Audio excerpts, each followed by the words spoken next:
What's going on, everybody? I'm Matt, And I'm Vanessa. and today we're going to be talking about Kong Skull Island. And let's get right into it.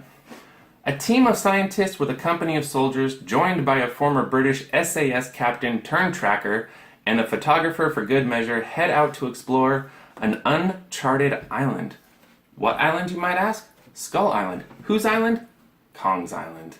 Now, you probably didn't grow up watching any of the monster movies. Sure didn't. I did. I grew up watching the monster movies. I loved all the Godzilla movies. Of course, as I got older, I started to realize just how campy and bad some of them were. But when you're a young little kid, you don't care about that. I don't know if you were ever little. Once upon a time, I used to be little. But when you're a kid, you don't notice how campy or cheesy or how god-awful some of them are. Of course, the original is still a classic, just like the original King Kong is still a classic. And, you know, moving forward, I love Peter Jackson's take on King Kong. I think that's an incredible film. This one, not so much. Not really.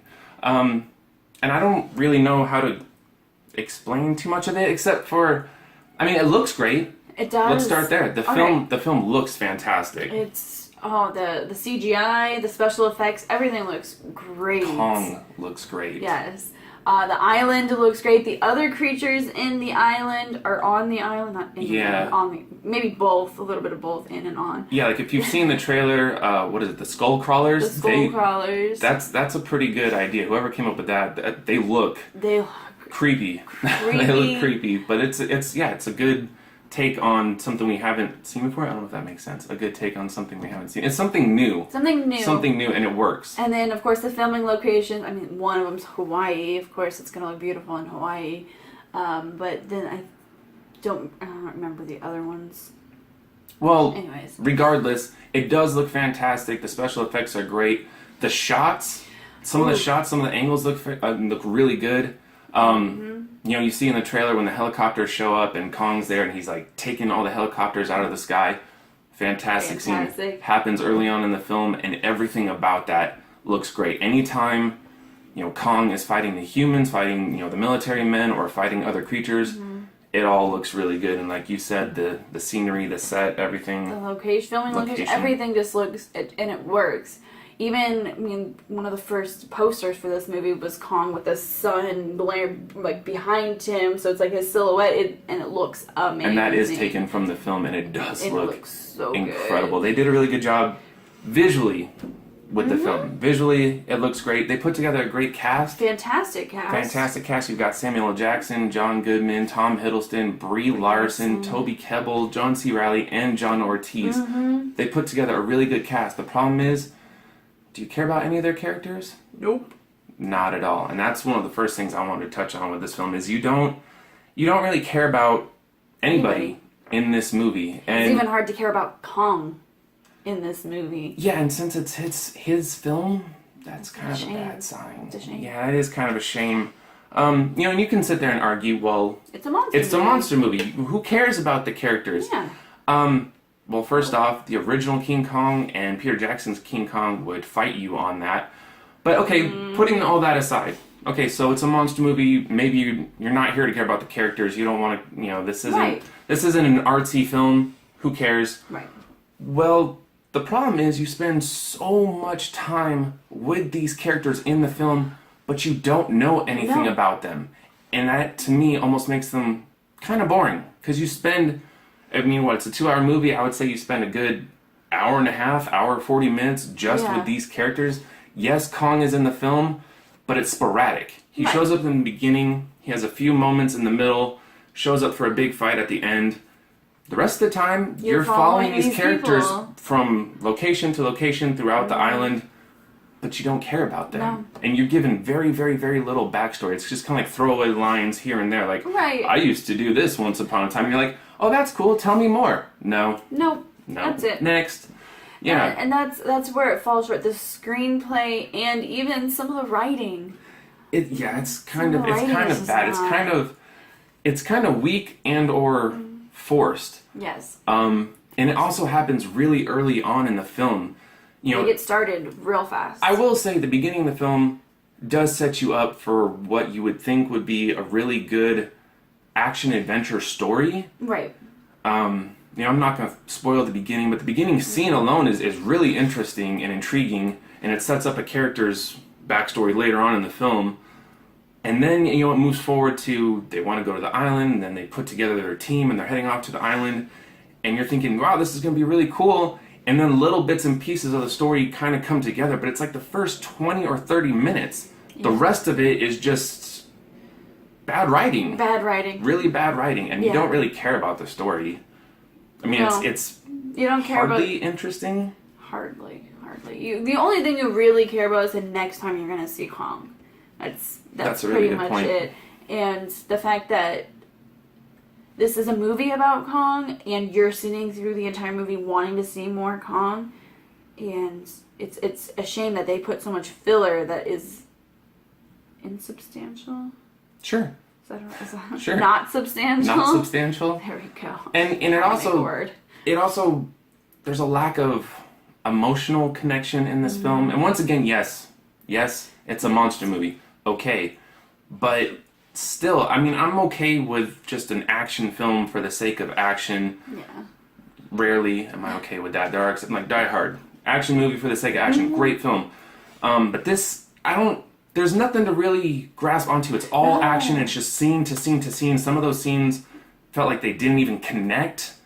I mean, you're in one setting, at one point something happens, and then they're talking about it, but they're in a completely different location. They fast forward, and all of a sudden they're completely different. Yeah, or something will happen to one character, and they never bring it up, or it's never touched on ever again.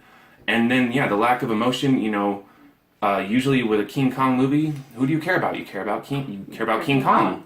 Or you care about, you know, the damsel in distress. Yeah. There isn't one in this film, but still, at one point, you brought this up yesterday. At one point, it seems like you're about to start to kind of connect with Kong. Yeah. You know, he's built up to be the god on this island, and he runs things. This is his home.